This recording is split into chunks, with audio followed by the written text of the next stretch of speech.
Good evening and welcome to our Wednesday evening devotion. It's good to see you tonight virtually.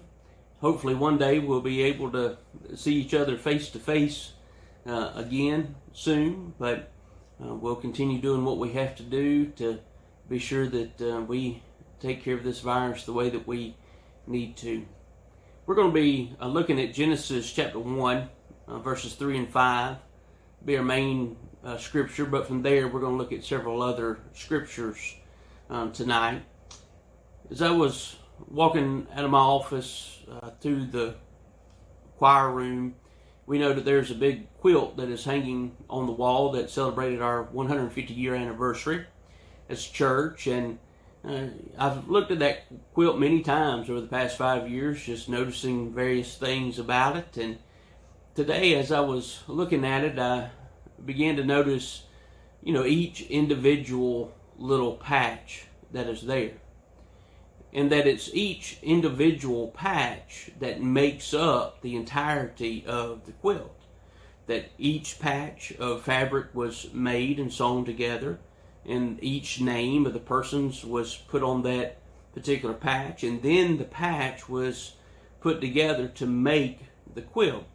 But as the person was making that individual patch with the individual name on it, they might not have known how the quilt was going to turn out. They were just focused on that one patch. The tapestry itself, the quilt itself, would work itself out, but they just needed to take care of that one small patch. And, that's how God weaves the tapestry or the quilt of our life. He sees the whole thing. He sees the end from the beginning from the end. He sees the finished product. We see the part that is in front of us in that little 24-hour period that we call day. God's modus operandi, the way He operates, should be clear from the very day that the world began. And that is recorded for us here in Genesis chapter 1. Verses 3 and 5 tells us that God said, "Let there be light," and there was light. God called the light day, and the darkness He called night. There was evening, there was morning. That's the first day. And so from the very beginning of our world, God set things up to be done as days. One small piece of the big tapestry at a time. Now we're thousands of years removed from that. Those days that God was making, now it's turned into thousands of years, and God is able to see the big picture.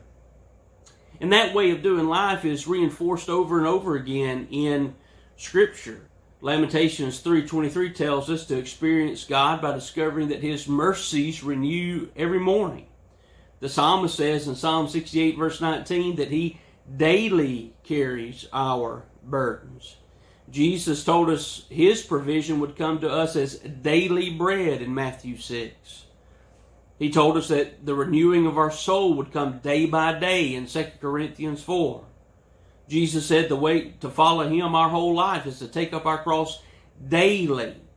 You see, He does the big tapestry. Our job is to do the little piece called today.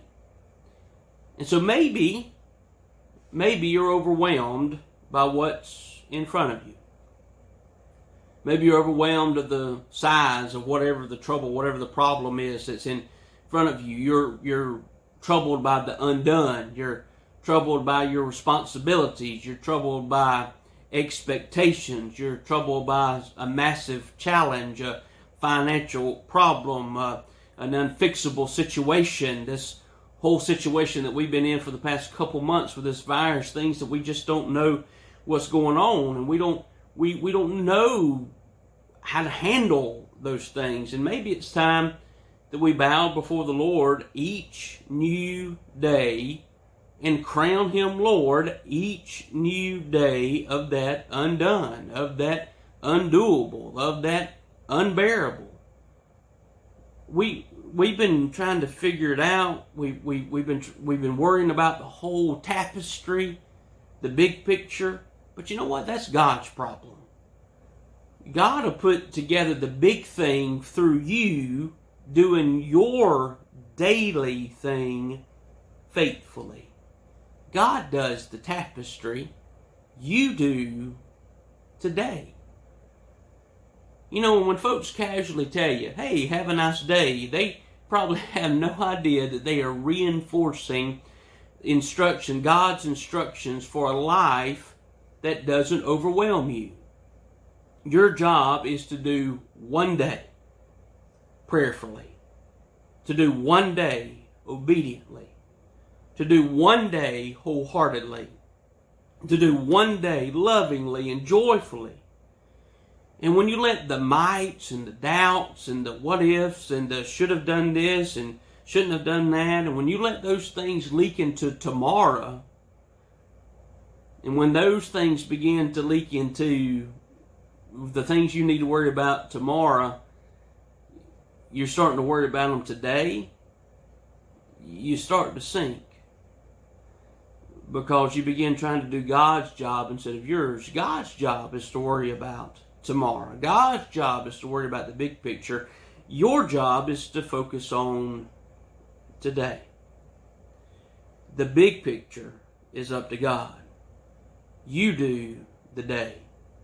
And when you reach the end of the day, you leave it in His hands, all the things you didn't get done.